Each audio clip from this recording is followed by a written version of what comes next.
Murder Beneath the Tides. Chapter 1. A sea breeze and silence. The great grey engine hissed to a stop, its wheels screeching slightly against the rails as the train arrived at West Marascombe Station. Summer visitors in crisp linen disembarked alongside older residents, who greeted one another with mild enthusiasm. Overhead, gulls circled lazily, their cries carried on the fresh salt breeze. Among the descending passengers stood a man of quiet distinction. Tall, broad-shouldered, clad in a dark suit with a Homburg hat tilted slightly forward. His heavy leather suitcase bore the initials H.P. "Inspector Price, sir?" the porter asked hesitantly. "Retired for the week, I assure you," said the man, with a dry smile. "Just Mr. Price for the next few days. You may take my bag." And so Inspector Harold Price of Scotland Yard, famed for solving the Chancery Lane disappearance and the Collingswood poisoning, found himself, at last, on holiday.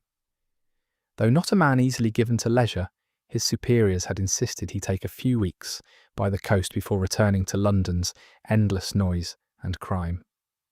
As the carriage made its way up the steep hill from the station, Price allowed himself to breathe in the briny air. The winding road curved past neat stone cottages and patches of wildflowers, until the sea itself came into view, blue and silver, stretching endlessly beyond the white cliffs of West Marascombe. On the highest of those cliffs stood the Bellevue Hotel, a handsome Georgian building whose terrace overlooked the ocean. The driver, a thick-set man, with sun-creased skin and an avuncular air, glanced back at his passenger. "First time in Marascombe, sir?"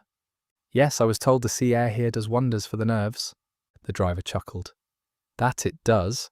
Bit quiet this year, though. Season's not quite begun. But we've got our share of summer folk already settled in up at Bellevue."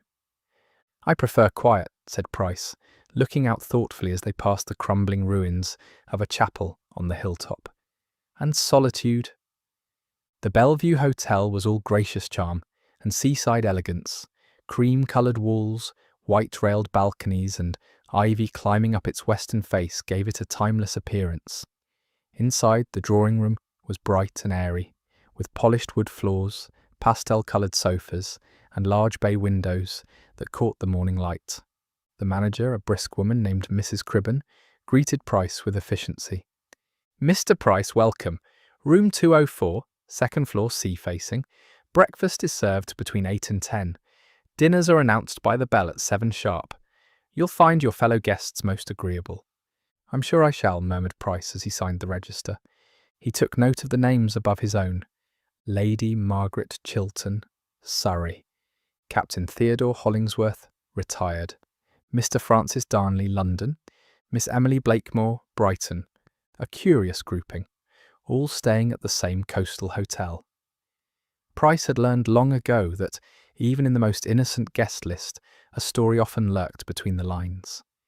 He ascended the carpeted stairs to his room, which was spacious and immaculately arranged. The windows opened onto a grand view of the sea, and in the distance he could just make out the West Marascombe lighthouse, standing sentinel upon the jagged rocks like a lone soldier.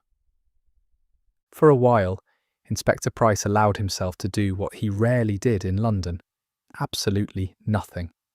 He unpacked, changed into a light jacket, and took his tea out on the terrace, listening to the sound of the waves crashing below.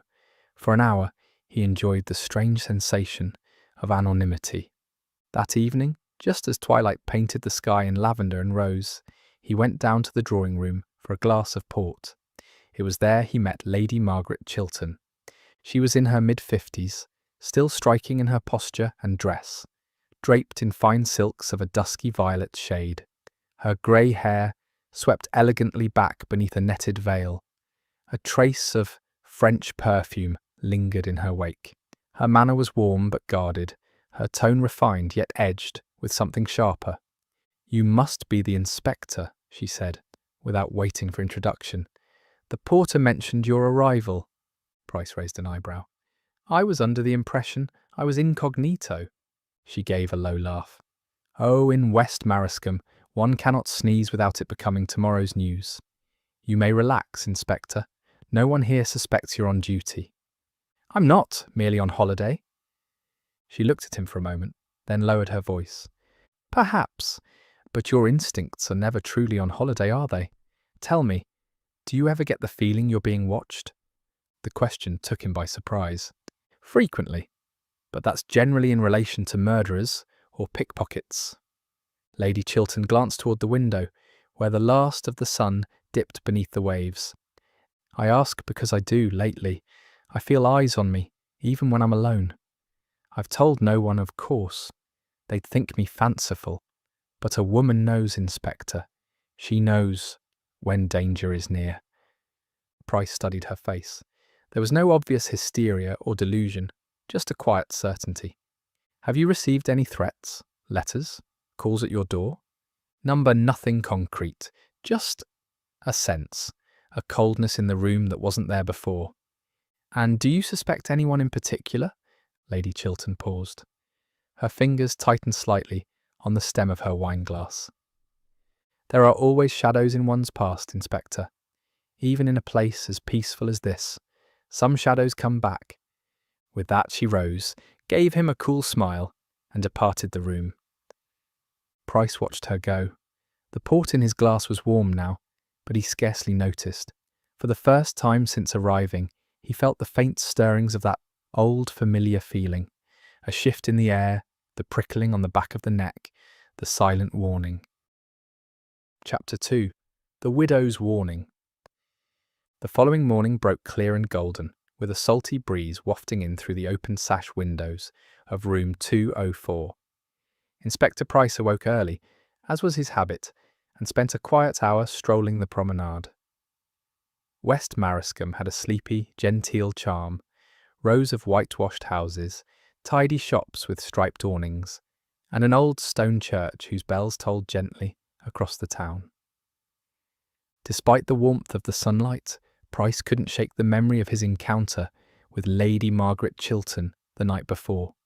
Her words lingered, not in their content so much as in their tone. There had been something fatalistic about the way she'd spoken, as though she already suspected that no one could save her. After breakfast, taken in the cheerful sunroom of the Bellevue Hotel, Price returned to the terrace to enjoy a cigar and a view of the sea. He was soon joined by Captain Theodore Hollingsworth, a square-shouldered man in his early 60s with a stiff gait and a weather-beaten face. The captain's moustache was immaculately trimmed, and he carried himself with the bearing of a man used to being obeyed. "Inspector, is it?" the captain asked, settling into the wicker chair opposite Price's. Price inclined his head. "That's correct, though I must admit I'm not here in any official capacity." "Quite right. A man deserves a break." Hollingsworth lit his own cigar, puffing steadily. "Still, I can't say I'm surprised to see Scotland Yard represented. Rumours do fly about, you know." "Oh? What sort of rumours?" The captain chuckled mirthlessly. "Our Lady Chiltern. She's been saying some strange things of late. Says someone's watching her, following her. Personally, I think it's the nerves. Or the port. But then, she's always had a flair for the dramatic." Price remained silent, letting the man speak. "Mind you," Hollingsworth continued, leaning forward conspiratorially, "there's been whispers of trouble since she returned from the continent last year. Something about a gentleman friend who died under odd circumstances in Monte Carlo. Bit of a scandal, if you ask me. But here she is now, swanning about Maryscombe with her shawls and secrets." He exhaled a thin stream of smoke. "Between you and me, Inspector, she's not half as helpless as she appears." Price turned the information over in his mind. People had a habit of shaping their perceptions to suit their prejudices, and he had learned long ago not to place too much faith in gossip. Still, 2 people in less than 24 hours had hinted that all was not right where Lady Chiltern was concerned. He excused himself and made a discreet inquiry at the front desk. Mrs. Cribben informed him that Lady Chiltern had gone into town on foot that morning, saying she wished to visit the apothecary and the florist. Price decided he would wait. By midday, a hand-delivered note was slipped under his door.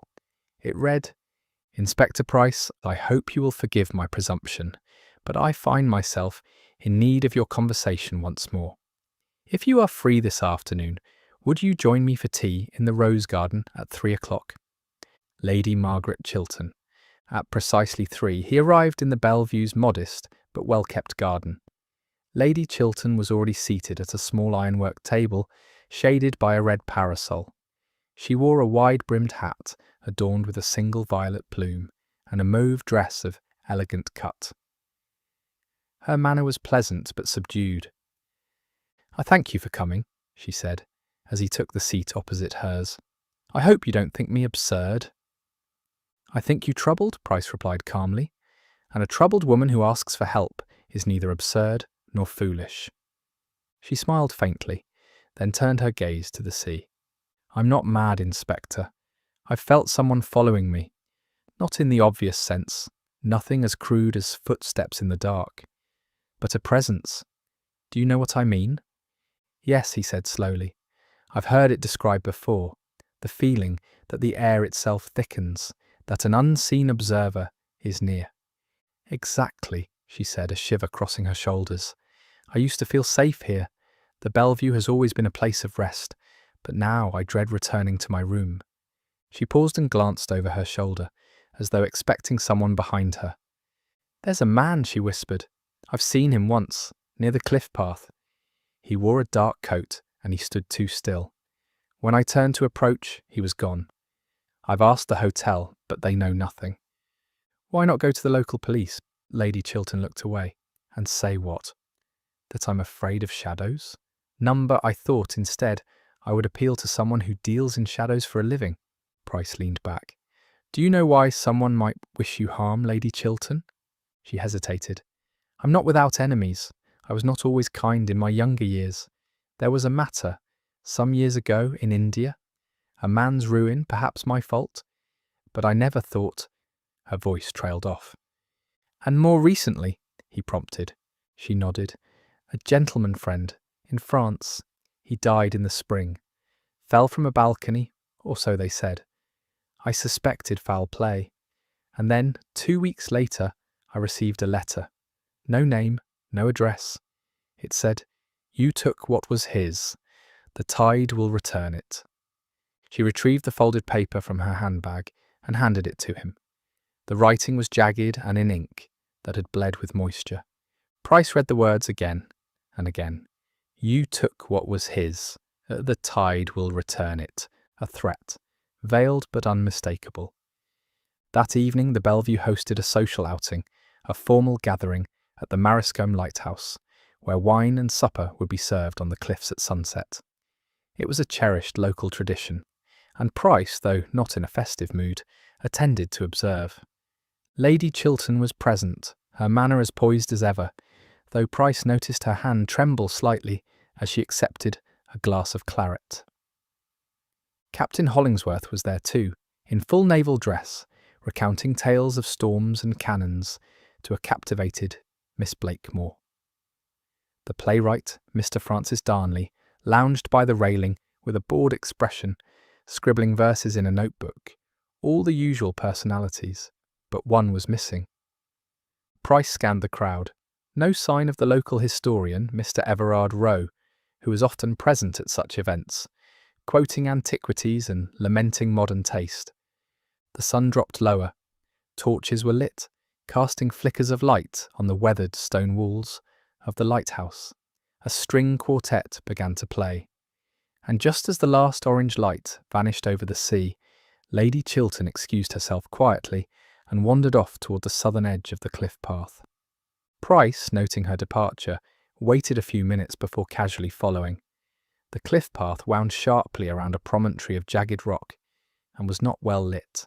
He expected to catch sight of her silhouette, but instead, nothing, only the wind and the waves below. When he returned to the gathering 10 minutes later, Lady Chiltern had not come back. Mrs. Cribben was summoned. A search began, lanterns bobbing along the cliff path down toward the beach. Half an hour later, as the tide receded, Lady Chiltern's body was found washed ashore.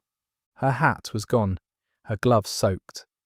Her left wrist bore the faint impression of a bruise. There was no scream, no witness, but in Price's mind, one thought repeated with clarity and certainty. This was no accident. Chapter 3. Whispers on the Cliff Top. The town of West Marrascombe awoke to tragedy. At dawn, a veil of mist still clung to the beach where Lady Margaret Chiltern's lifeless body had been found the night before, half buried in damp seaweed, her shawl entangled in the rocks like a ghostly banner. By morning, word of her death had swept through the town like a cold gust, soft-footed, eager, and wild with speculation. The official account, hastily delivered by the local constable Mr. Biddle, was predictably timid. Terrible accident, truly. Likely slipped during her walk.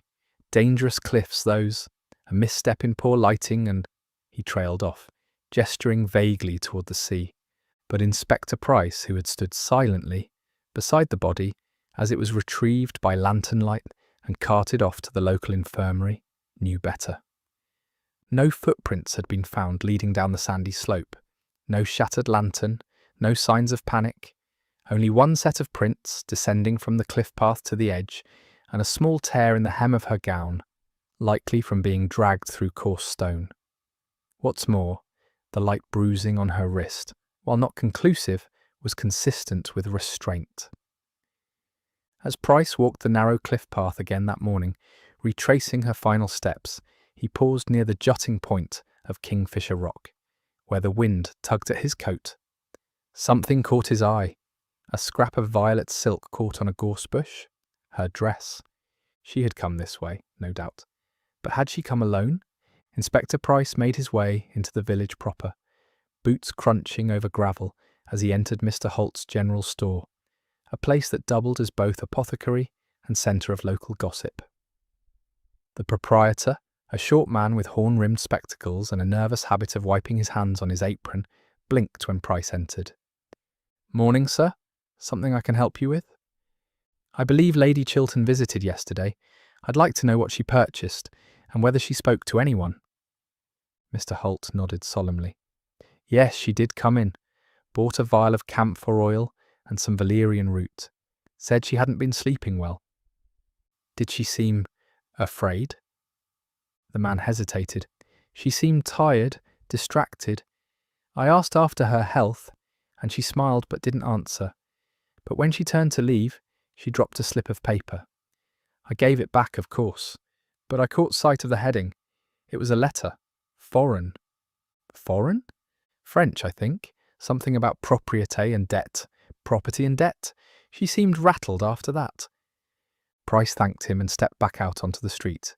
French letters, vague references to a man from Monte Carlo, and now whispers of debt or blackmail. There were too many threads here. Back at the Bellevue Hotel, the atmosphere was subdued.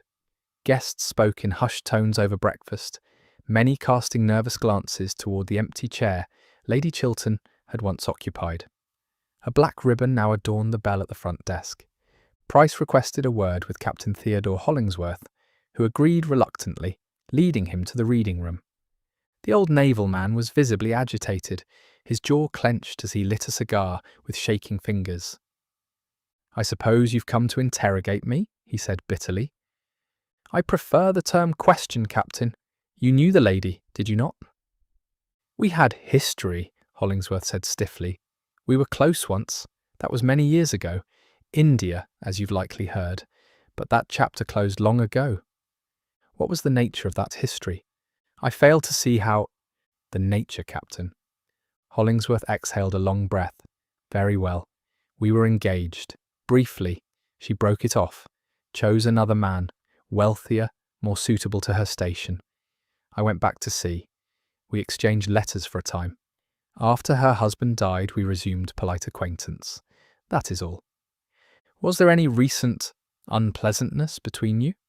"I assure you, Inspector, I bear no grudge. We had drinks only 3 nights ago." Price noted the man's flustered tone and red ears. Either he was hiding something, or he was not used to being questioned. "And what do you know of this letter she received? From France?" At that the captain paled. "What letter?" "You weren't aware she'd received threats?" No, she never spoke to me of such things. Price gave him a long look. And where were you last night, between 7:30 and 9? I was at the lighthouse gathering.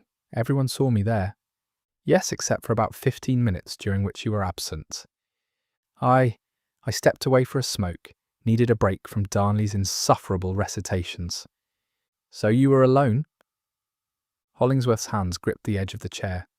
I did not harm her, Inspector. No, said Price quietly, but someone did. Francis Darnley, the flamboyant playwright, was less indignant when summoned. Dressed in a blue silk cravat and an air of permanent boredom, he welcomed Price into his room with theatrical flair. Such a loss, he sighed dramatically. Lady Chiltern was the only creature in this town worth eavesdropping on. Did you know her well? Only by proximity. She often read my manuscripts and fell asleep by the second act. A sharp tongue, though. And secrets, oh yes. She was terrified of someone, you know. Used to stare out her window, like a ghost expecting its murderer. Did she ever name this person? No, but she said something strange once, that the dead weren't always silent. Do you know what she meant? Darnley smiled. I assumed she was being poetic or mad. From Darnley's room, Price moved to speak with Miss Emily Blakemore, the young heiress from Brighton. She was seated in the lounge, pale and nervous, fingers twisting her lace gloves. I admired Lady Chiltern, she said quietly. She had presence, but I think she felt alone. I once heard her crying in her room. Did she confide in you? Number only once she told me to never trust someone who keeps their hands too clean. I didn't understand, but she looked so frightened. Price thanked her and turned away, feeling the first outline of a picture forming. A woman hunted by her past, surrounded by acquaintances, yet alone in her fear. That afternoon, as rain began to streak the windows, Mrs. Cribben handed Price a small item found among Lady Chiltern's personal effects, a slip of paper torn from a notebook. The writing was in cipher, rows of letters grouped in threes. Randa Sil, Tid Ret Ern. Ask not why. Price stared at it for a long moment. A crude code, perhaps. The second line, tide return. It matched the phrase in the letter she'd received. Something nautical? Something from her past? He would need to consult someone skilled in ciphers. But even before that, he was certain of one thing. Lady Chiltern's death had nothing to do with a misstep or the tide. Chapter 4. The Captain's Secret. It was shortly after dawn on Sunday when Inspector Price stood once more on the wind-swept cliffs of West Maryscombe, the cries of gulls above and the distant crashing of the sea below. The mist from the night before had cleared, but a brooding heaviness remained in the air, as though the town itself knew that the calm had been disturbed and the storm had only just begun. Price removed the folded cipher note from his pocket, the odd grouping of letters once again before him. The words tide return echoed like an old mariner's warning, and though most of the note remained indecipherable, one truth stood clear. This was a message meant to be found. Price's first call of the morning was to the lighthouse, where the reclusive keeper, Mr. Ellery Finch, lived in solitary service to the sea. A wiry man in his 60s with a long beard and shrewd eyes, Finch had served 20 years in the Navy before settling into this quieter, but no less demanding post. The inside of the lighthouse smelled of oil and salt, and the walls were lined with ledgers, maps and barometers. Finch welcomed Price with mild suspicion. Inspector, I heard about Lady Chiltern. Tragic business. You were present during the gathering, were you not? I kept mostly to myself. I see enough of people when the fog rolls in, and they start shouting for direction. Did you see her leave? Finch nodded slowly. She slipped away while everyone was distracted by the fiddler, walked south along the cliff path, seemed agitated. Did anyone follow her? Finch's brows furrowed.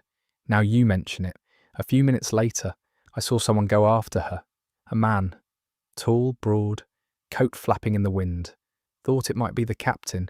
He's got that same sea leg sway. You're certain it wasn't Mr. Darnley? No, Darnley walks like he's stepping over spilled wine.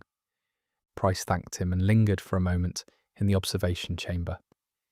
The view was spectacular. Whitecaps crashing over the rocks, seagulls wheeling beneath a slate-grey sky. But in his mind, Price replayed the image. Lady Chiltern walking alone toward the cliff, and minutes later, someone following Captain Hollingsworth. Later that morning, Price found Captain Hollingsworth seated in the Bellevue's reading room, a glass of brandy in hand despite the early hour. He looked out over the sea with a glassy expression, but his fingers tightened when Price entered. "Inspector, I've already answered your questions." "And you've been less than truthful in doing so," Price replied curtly. The captain stood, the brandy sloshing in his glass. "I beg your pardon? Mr. Finch saw a man of your build following Lady Chiltern after she left the lighthouse. Care to explain?" The captain's eyes narrowed. "I did follow her, briefly. She seemed distressed. I wanted to ensure she didn't hurt herself." "So you admit you were alone with her before she died?"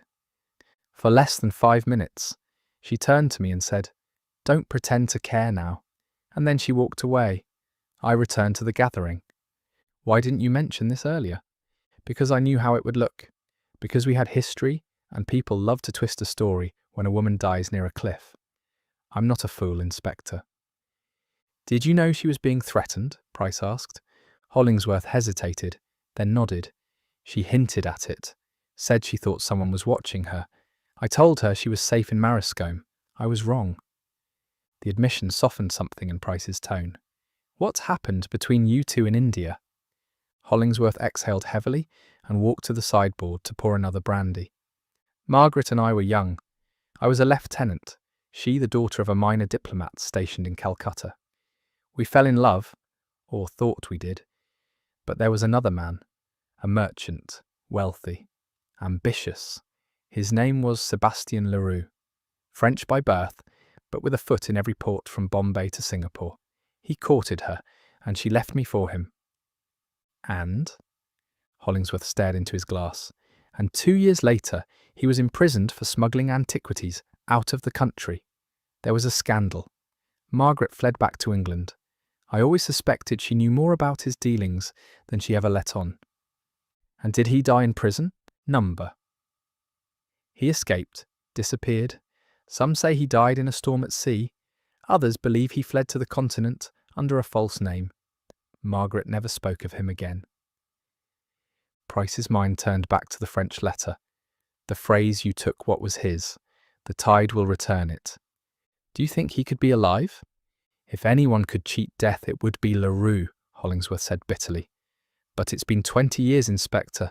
That ghost shouldn't still haunt her." "Ghosts don't drown easily, Captain." Later that day, Price paid a visit to the last name on his mental list, Mr. Everard Rowe, the town historian, whose absence from the lighthouse gathering had been notable. Rowe lived in a crooked stone cottage on the edge of the village, books piled high in every corner, and the musty scent of parchment hanging thick in the air. A man in his late 40s with thinning hair and a nervous blink, Rowe answered the door in ink-stained cuffs. "Inspector Price, to what do I owe the disquiet?" "You weren't at the lighthouse last night?" Rowe nodded, glancing nervously at a clock. "No, I was sorting manuscripts. A delivery came from the London Society of Antiquarians. Letters. I lose track of time when I read." "Did you know Lady Chiltern?" Rowe swallowed. "In passing. She came to me once about a locket, an old relic from the subcontinent. Asked if it had any value. I told her it was Burmese, jade inlay, could fetch a few £100. "Did she sell it?" "Number." She seemed attached, but also afraid, as if it were dangerous to possess. "Did she ever mention a man named Leroux?" Rose stiffened. "Leroux? Yes. She said the locket was once his, that it had followed her. I assumed she meant metaphorically."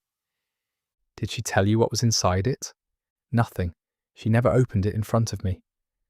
A woman afraid of a past she carried around her neck. A locket from a vanished smuggler. A coded note about tides and returning debts. A former lover turned enemy. Price felt the net of motive tightening. Strands of betrayal, fear, and secrets long submerged now threatening to break the surface. Returning to the Bellevue, Price requested access to Lady Chiltern's personal effects. After some hesitation, Mrs. Cribben led him to a locked drawer in her room. Amongst the usual travel items, gloves, perfumes and stationery, he found a small velvet pouch. Inside was a jade locket, oval-shaped, cold to the touch, with an etched design of an eastern dragon circling its own tail. It took several minutes and a hairpin to open the tiny clasp. Inside, beneath a layer of silk paper, was a folded document. Not a photograph, not a love letter. A ledger sheet, rows of dates, names and numbers, a record of payments, smuggling transactions, shipments, coins, codes. One name appeared again and again, LaRue. At the bottom was a single line, written in a different hand. She took what was his. As thunder rumbled in the distance and the sea wind rattled the windows of the Bellevue, Price closed the locket and stared out toward the horizon. Whatever Margaret Chiltern had fled 20 years ago, it had finally come ashore. And someone in West Marrascombe had waited all this time to return a debt soaked in salt water and blood. Chapter 5. The Heiress Vanishes. The next morning broke dark and restless. At the Bellevue Hotel, tension was thick. Word of Lady Chiltern's death had begun to spread beyond the guests. Shopkeepers spoke in hushed tones, and the local paper's printing press churned out a headline before breakfast. Tragedy on the cliffs, London lady perishes in fall. But to Inspector Price, the question mark at the end of the headline was not only misleading, it was a mockery. He sat at the corner of the breakfast room, nursing a second cup of strong black tea, eyes following the handful of guests as they trickled in one by one. Captain Hollingsworth sat stiffly, his paper barely touched. Francis Darnley, the playwright, had abandoned his flamboyance and wore a brown cravat and a sour expression. Mrs. Cribben, the hotel manager, paced nervously near the service door, but there was no sign of Miss Emily Blakemore. Price checked his pocket watch. 9:15. The young heiress had always taken her meals early. She had a precise, polite rhythm to her day. Today, that rhythm had been broken. He excused himself from the table and climbed the staircase to the second floor. The corridor was quiet, save for the occasional creak of timber. Emily's door, room 207, was slightly ajar. He knocked. Miss Blakemore? No answer. He pushed the door open. The room was empty. The bed had not been slept in. On the dresser was a porcelain hairbrush, a silver powder compact, and a velvet pouch, still open, its contents scattered. A handkerchief lay beside the wash basin, stained with what looked like dried blood. Something had happened. A swift search of the room revealed further troubling signs. In the waste bin, a torn piece of parchment bearing Emily's handwriting. I shouldn't have said anything. I think he knows. I'm frightened. If something happens, tell the inspector. The bottom was ripped away. Price's mind raced. He knows. Who was he? Captain Hollingsworth? Darnley? Even Rowe? He crossed the room and opened the French doors to the balcony. The sea air blew in at once, carrying with it a damp chill. On the iron railing, a single glove, ivory silk, was draped as if dropped or torn off in haste. Looking downward, Price saw it. A faint smear on the balustrade, leading toward the east side of the hotel, where a small private path sloped toward the cliffside gardens. He turned sharply and hurried down the stairs. The garden was deserted. Rain had begun to fall, softly at first, then steadily, painting the gravel path dark. Near the edge of the cliff trail, Price spotted something fluttering, a fragment of torn muslin caught on a bramble. He followed the trail further. Footprints in the damp soil. 2 sets, one light, one heavier. The lighter prints matched Emily's boots. The others, larger, deeper, belonged to a man. The trail led to a small overlook where an old wooden bench sat facing the sea. Here the footprints stopped. Something had occurred here. Price dropped to one knee. A splash of crimson on the rocks. Not much. A graze, a blow, no body nearby, no drag marks. But then, footprints leading back. Only one set, the man's. Someone had brought her here and left alone. Price returned quickly to the hotel and summoned Mrs. Cribben, requesting access to Miss Blakemore's luggage. With some reluctance, she obliged. Amongst folded gowns and lace gloves, Price found a worn notebook tucked into a travel corset case. Inside were several personal reflections, drafts of letters, and, most tellingly, a passage.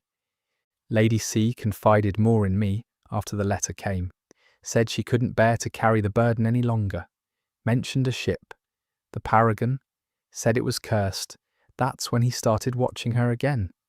I know I've seen that name before, maybe in Rose books. Price had seen that name once, years ago. It was the vessel involved in a smuggling trial in Calcutta in 1873. Its captain had been found hanged in his cell. The cargo logs had vanished, and the man listed as financier S. LaRue. Could it be that the same Paragon had brought not only goods, but ruin to those aboard? Lady Chiltern had carried guilt. The locket, the ledger, the whispers of something lost at sea. And now Emily, who had dared to ask questions, had vanished. With his boots still wet from the cliff path, Price found Captain Hollingsworth in the smoking lounge, lighting his pipe with trembling fingers. "Where is she?" Price demanded. The captain looked up, startled. "Who?" "Emily Blakemore. She's missing." Missing? Good Lord, when?" "Likely sometime in the night. There are signs of a struggle." The captain stood at once. "I know nothing about this. You followed Lady Chiltern the night she died. You admitted as much. And now another woman is gone. You think I'd hurt Emily? I've barely spoken a dozen words to the girl." Price stepped closer, his voice low and cold. "But you knew the name Paragon, didn't you?" That stopped him. Hollingsworth's face turned a shade paler. "I served under that name," he said quietly. "Only briefly. I was reassigned before the scandal broke. But you knew LaRue." "I knew of him. He was a ghost in every port, a man who profited on things best left unsaid. Some said he died in a typhoon. Others claimed he reinvented himself as a dealer of antiquities in Monte Carlo. Whatever he became, it left a trail behind." Price narrowed his eyes. "Then I'll ask you plainly, did Lady Chiltern help him? Was she part of it?" Hollingsworth hesitated. "Yes," he said at last. "I believe she was."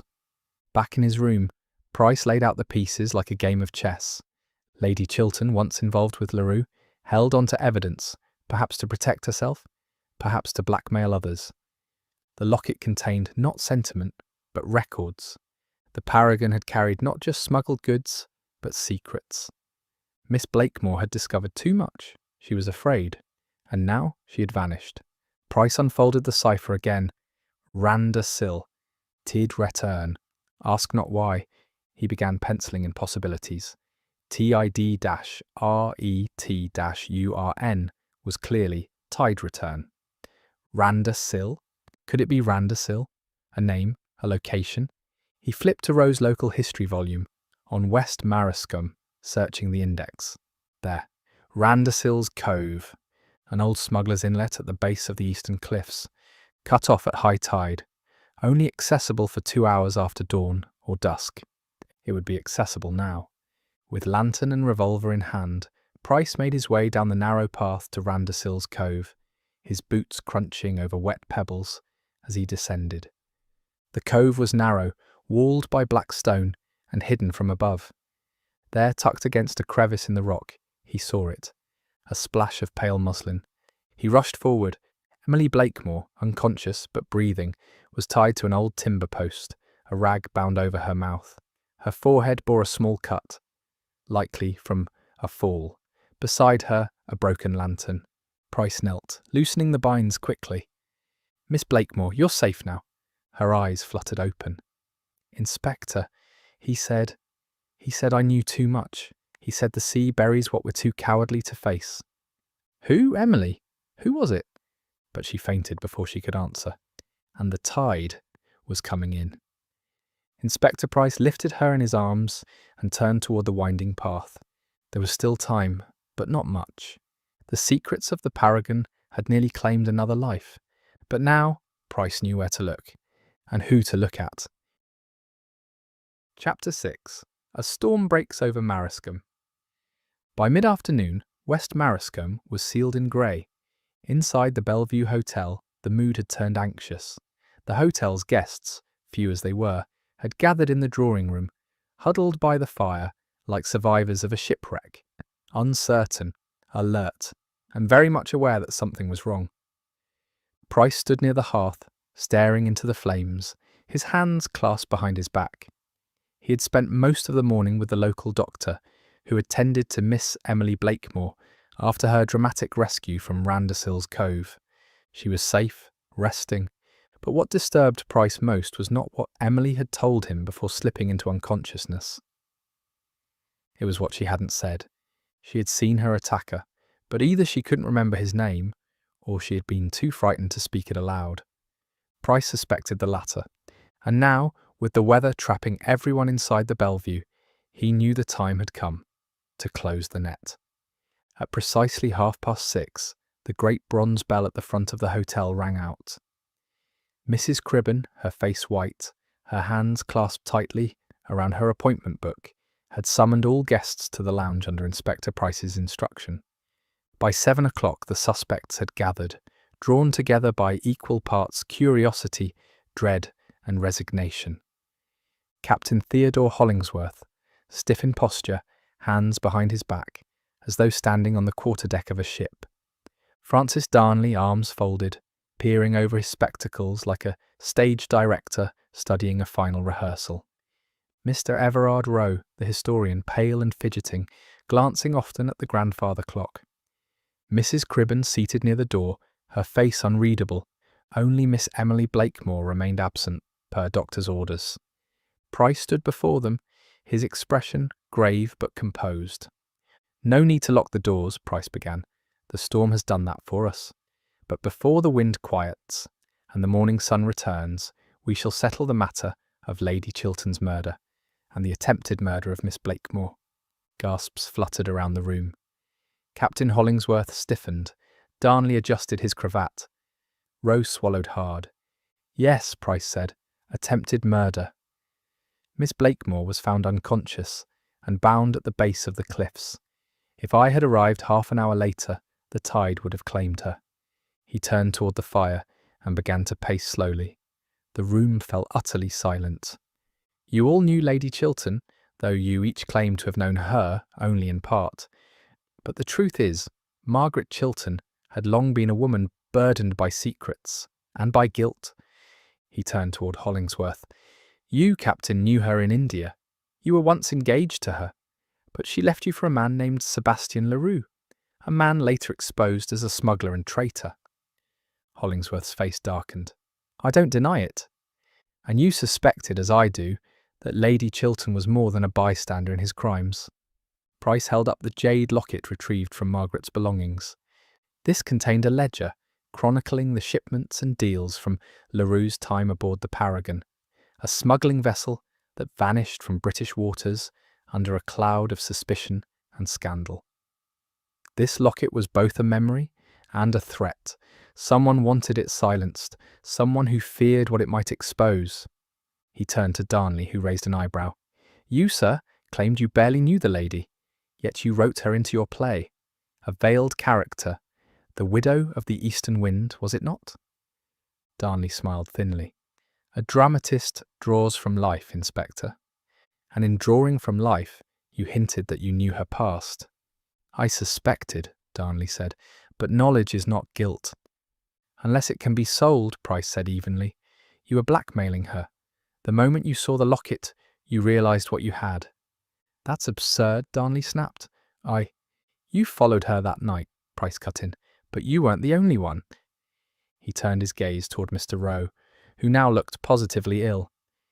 "You claim to be a simple historian, but you knew of Leroux, you knew of the Paragon, and more importantly, you were the one who deciphered the coded message." He held up the folded cipher. "A clever trick, really. Randasil Cove, tide return. You knew where the ledger was. You knew what it would reveal." Rowe tried to speak, but his throat failed him. "Lady Chiltern gave you the locket for safekeeping. You told her you'd hide it. Instead, you copied it, studied it, and began searching for the rest of LaRue's trail. Why would I harm her? Roe finally blurted. She trusted me. You feared what she might do next. She had written to the authorities in London. I found a draft in her papers. She was going to confess. You panicked. Roe stood trembling. That's a lie. No, Price said quietly, but it's not you I'm here to arrest. Roe froze. Every eye turned toward the fire, where Captain Hollingsworth now stood motionless, his jaw set. You followed her that night, Captain, Price said. Finch saw you. You admitted it. But you didn't just check on her. You argued. She accused you. She told you she was going to the authorities. Price stepped closer. She had discovered the truth, hadn't she? That you had been working with LaRue all along. That you were a junior officer aboard the Paragon, using your naval status as a cover. You were his broker in the Empire. Hollingsworth's hand twitched. She thought you dead, or reformed. But then she saw your name in an old telegram. That's why she called you here. Not for comfort, but for confrontation. And when she threatened to expose you, Price paused, you killed her. A long silence. The only sound was the crackle of the fire and the storm beyond. You don't understand, Hollingsworth said at last, his voice low, ragged. I built a life, a clean life. I left all of it behind. I was done with LaRue, with the black ships, with the bribes. And then she came back, with the ledger. That ledger could have destroyed me. Price didn't move. She said she wanted to put things right, to confess, but she never saw the cost. If that ledger surfaced, my pension, my name, everything would be gone. So you silenced her, Price said. I only meant to frighten her, Hollingsworth said bitterly. But she pulled away, slipped. I grabbed her wrist. She screamed. You left her to drown, Price finished. The captain sat heavily in his chair, aged in a moment. I thought the sea would wash it clean. It never does, Price replied. The storm raged as Price telephoned for the local constable, who arrived soaked and pale. Captain Hollingsworth surrendered without resistance. As he was led away, he turned to Price and said, You were never really on holiday, were you? Price met his eyes. Number I don't believe I ever have been. The next morning the sea was calm again. Gulls circled lazily overhead. The mist had lifted, and golden sunlight glinted off the waves. Emily Blakemore awoke in her bed, still weak but safe. When Price visited, she smiled faintly. It's over, she asked. Not quite, he said, but the worst has passed. She nodded. I heard you found the ledger. Will it all come out? Yes, it must. That afternoon, Price walked alone to the edge of the cliffs, gazing down at Randersil's Cove, where sea foam curled like breath on a sleeping beast. The tide had come in and gone out again, but this time it had left the truth behind. Chapter 7. Murder Beneath the Tides. 3 days after the arrest of Captain Theodore Hollingsworth, the town of West Marascombe returned to its quiet rhythm. Its storefronts reopened, the bells of St. Winifred's resumed their soft tolling, and children once again gathered shells along the sandbanks.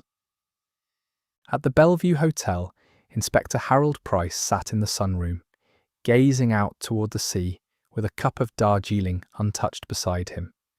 The morning sun glimmered off the waves, but his thoughts were not with the weather.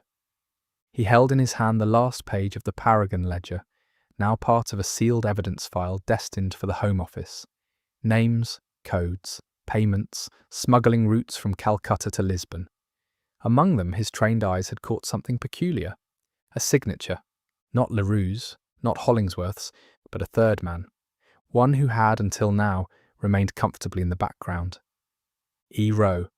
Price knocked once on the door of Everard Roe's cottage before stepping in. Roe sat by the hearth, his spectacles slightly fogged, his fingers trembling around a teacup. I was wondering when you'd come, he said quietly.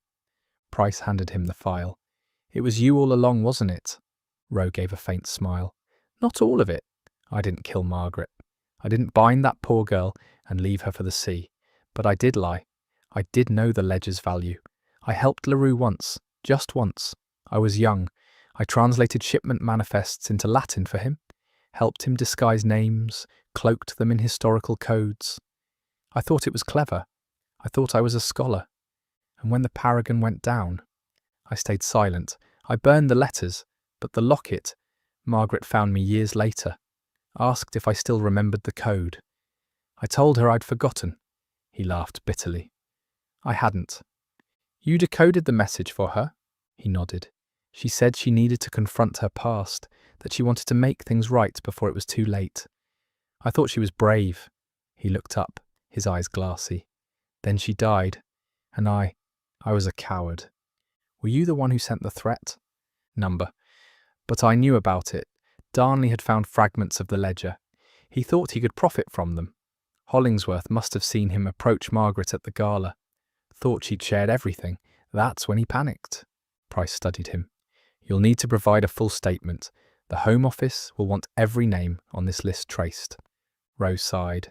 And they should. There's justice to be done.